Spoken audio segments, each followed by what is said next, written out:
Hello guys, this is Nibin the बेज बरो in front of you. तो आज हम क्या पढ़ने वाले हैं? आज हम पढ़ेंगे ग्रेविटेशन। ये ग्रेविटेशन का फर्स्ट लेक्चर है।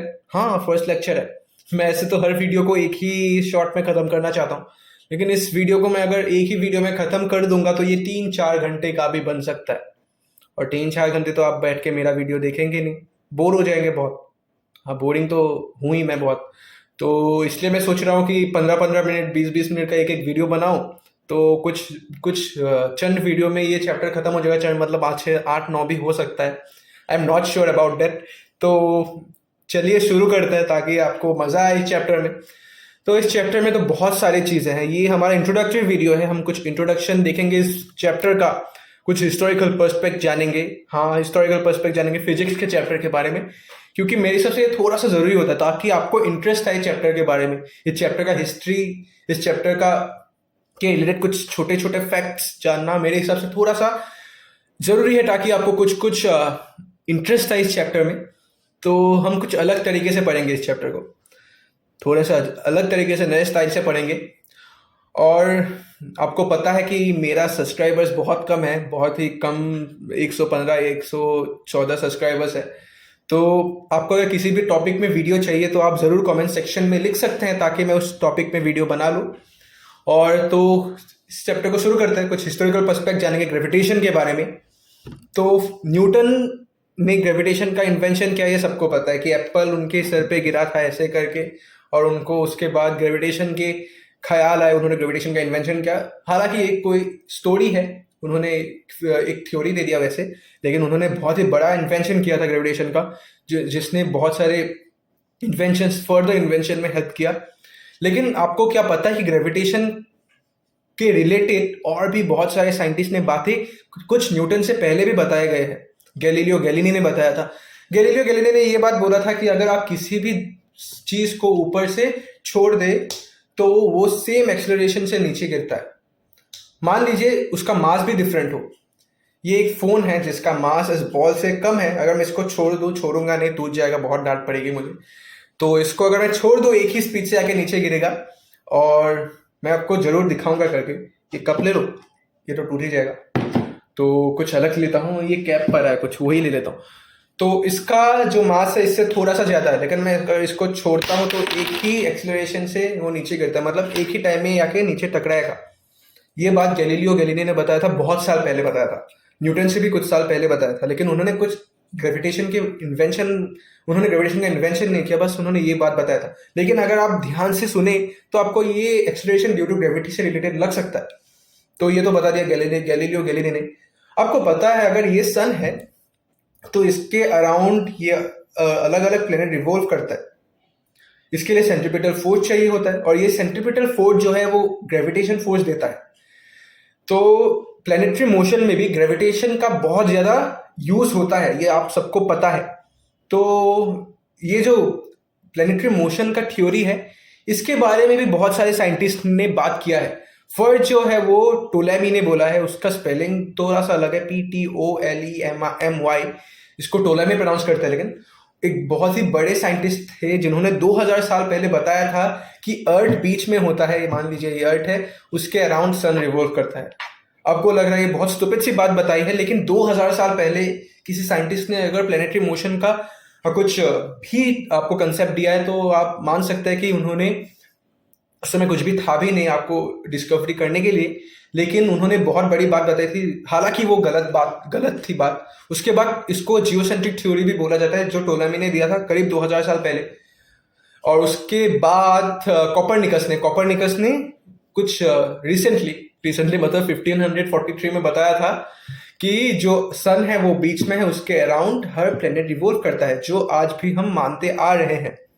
क्या पता ये भी गलत निकल जाए फर्दर ईयर्स में और कुछ नया थ्योरी आ जाए, वो हमको सोचना नहीं है वैसे। लेकिन ये कॉपरनिकस ने बोला था, और इसको बोला जाता है हेलियोसेंट्रिक थ्योरी। और उसके बाद आपको एक बात पता है क्या?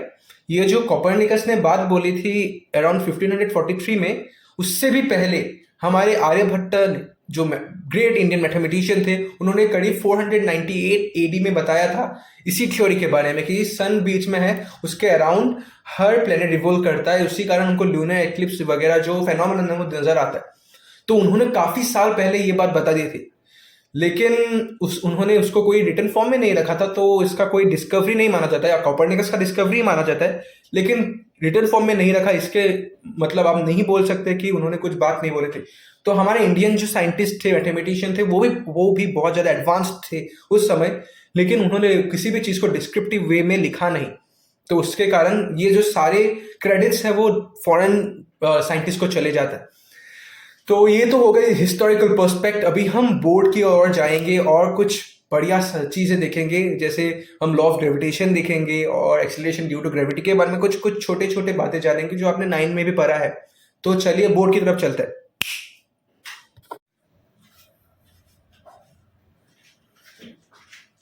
तो अभी हम बोर्ड की तरफ आ गए हैं। तो हम अभी क्या देखेंगे, the Newton's law of gravitation. ये टॉपिक आपने क्लास 9 में भी पढ़ा था और आपको याद होना हो जरूर, अभी हम आपको रिवाइज करवा ही देंगे। इसका फॉर्मूला आपको याद होना चाहिए। हम अभी ग्रेविटेशन क्या एक्सीलरेशन ड्यू टू ग्रेविटी के बारे में इसके बाद में पढ़ेंगे। तो इस वीडियो में हम ये टॉपिक देखेंगे और एक्सीलरेशन ड्यू टू ग्रेविटी देखेंगे। नेक्स्ट वीडियो में हम ग्रेविटी एट हाइट और ग्रेविटी एट डेप्थ भी देखेंगे। उसके बाद हम केप्लर्स लॉ देखेंगे, लेकिन वो सब तो हो गए फ्यूचर की बातें। अभी हम इस वीडियो में कंसंट्रेट करते हैं।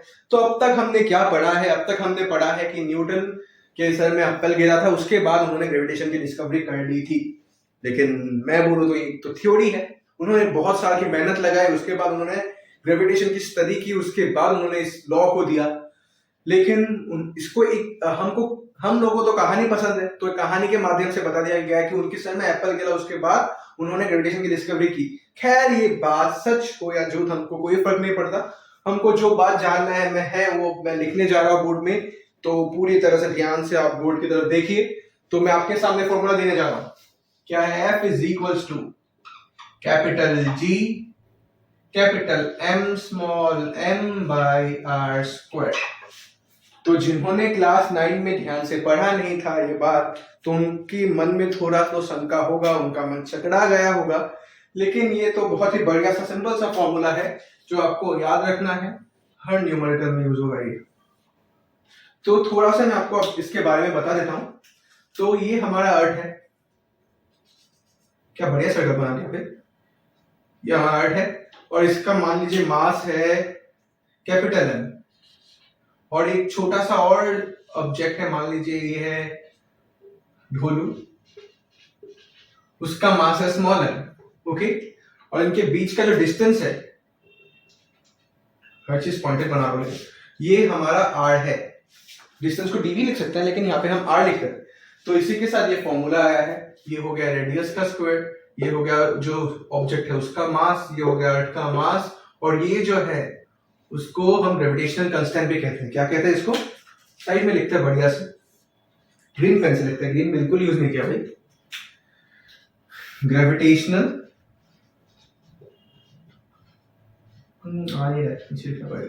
Gravitational constant. तो इसका न्यूमेरिक वैल्यू तो आपको याद रहना चाहिए 6.67 इंटू 10 टू दी पावर -11। तो ये हो गया आपका न्यूटन्स लॉ ऑफ ग्रेविटेशन के बारे में।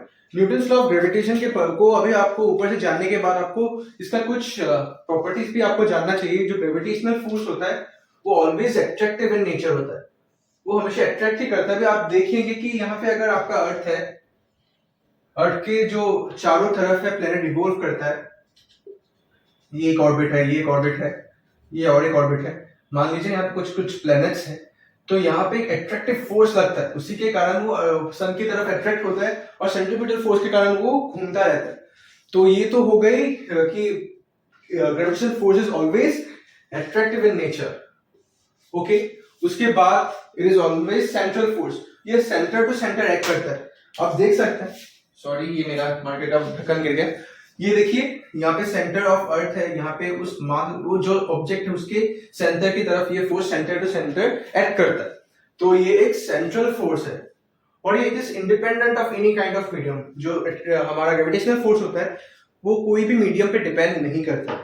और लास्ट जो पार्ट है, it is a conservative force. Conservative force ये क्या होता है? ये आपने रोटेशनल मोशन वाला चैप्टर में जरूर पढ़ा होगा। जो फोर्स सिर्फ इनिशियल और फाइनल पॉइंट में डिपेंड करता है उसको हम कंजर्वेटिव फोर्स भी कहते हैं। तो दैट इज कंजर्वेटिव फोर्स। हमारा ग्रेविटेशनल फोर्स जो है कंजर्वेटिव फोर्स है। तो ग्रेविटेशन के बारे में ये चार, ग्रेविटेशनल फोर्स के बारे में ये चार जो पॉइंट है आपको ये याद रखना चाहिए। न्यूमेरिकल्स में बहुत बार यूज हो जाता है और कभी कभी डायरेक्ट भी क्वेश्चन आ सकता है। तो this is the properties of gravitational force. Okay, तो ये तो हो गए न्यूटन्स लॉ ऑफ ग्रेविटेशन के बारे में कुछ बातें। तो हम अभी क्या देखने जा रहे हैं? अब हम देखने जा रहे हैं एक्सेलरेशन ड्यू टू ग्रेविटी के बारे में। एक्सेलरेशन ड्यू टू ग्रेविटी के बारे में क्यों देखने जा रहे हैं? अभी किसी भी चीज को हम ऊपर से ऐसे गिरा देंगे तो वो किसी एक्सेलरेशन से तो नीचे गिरेगा। तो जो हमारे ग्रेविटी में एक्ट करने वाला एक्सेलरेशन है उसके बारे में हम देखने जा रहे हैं। तो चलिए देखते हैं। इसको थोड़ा सा साफ कर लेता हूं, बहुत गंदा कर दिया मैंने बोर्ड को। चलिए, ये फॉर्मूला हमको चाहिए होगा, बाकी सब मिटा देते हैं। हेडिंग में मिटा देते हैं, ये तो हेडिंग अलग हो गया। मेरे साथ नोट करते हुए जाइएगा, तब मजा आएगा जरूर। तो ये अब हम जा रहे हैं एक्सेलरेशन ड्यू टू ग्रेविटी के बारे में जानने।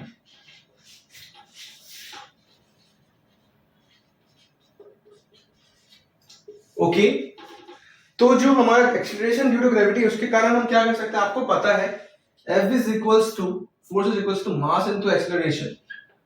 ओके, हम यहाँ पे जो एक्सेलरेशन होता है उसको हम जो जब हम कोई हाइट पे जाके किसी चीज को छोड़ते हैं या अलग कोई चीज होता है उसमें हम उसको g मानते हैं। तो यहाँ पे a की जगह हम g लिखेंगे, that is F is equals to mg।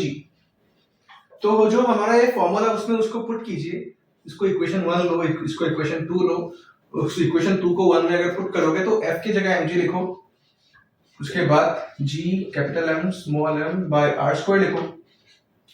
तो आपको यहाँ दिख रहा है कि m से m यहाँ पे कट हो जा रहा है।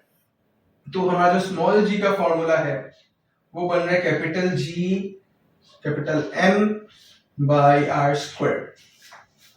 ओके, ये हो गया हमारा स्मॉल g का फॉर्मूला। तो इसके आपको इसका डायरेक्ट वैल्यू पता होना चाहिए। तो g का वैल्यू होता है वो 9.8 होता है। अभी 9.8 तो होता है, लेकिन हम बहुत सारे इक्वेशन इसको हम 10 भी ले लेते हैं, क्योंकि किसी क्वेश्चन में आपका जो होता है कि इसको सॉल्व करना मुश्किल हो जाता है 9.8 से, तो हम 10 भी ले लेते हैं। लेकिन most of the time try कीजिए कि 9.8 ही आप ले, क्योंकि इसका जो एक्चुअल वैल्यू 9.81 कुछ होता है। तो इसको हम कैलकुलेटर से जरूर निकाल सकते हैं। मैं आपको निकाल के भी दिखाऊंगा बोर्ड में, ताकि आपको ज्यादा क्लियरिटी मिले। ओके, तो मैं कैलकुलेटर लेता हूं। उससे पहले आपको इक्वेशन भी बनाना पड़ेगा। मैं फोन को भी नीचे रखता हूं, पहले इक्वेशन बनाता हूं। फॉर्मूला में देखिए, g इज इक्वल्स टू होता है g capital G capital M by r square. तो g का वैल्यू आपको पता है 6.67 into 10 to the power -11। Okay, उसके बाद इंटू मास ऑफ अर्थ कुछ क्या है 6 इंटू 10 टू द पावर क्या था 24 आई थिंक। और रेडियस क्या था? रेडियस था आपका 6.4 इंटू 10 टू द पावर 6, तो इसका स्क्वायर। भयानक सा कैलकुलेशन है। उसके लिए आपको अभी मैं अगर आपको इसको सब कुछ सॉल्व कर दूं तो क्या आता है मैं देख लेता हूं, जरूर कैलकुलेटर मारूंगा मैं। थोड़ा सा रुक जाइए। हाँ, तो 6.67 मल्टीप्लाइड बाय 6 डिवाइडेड बाय 6.4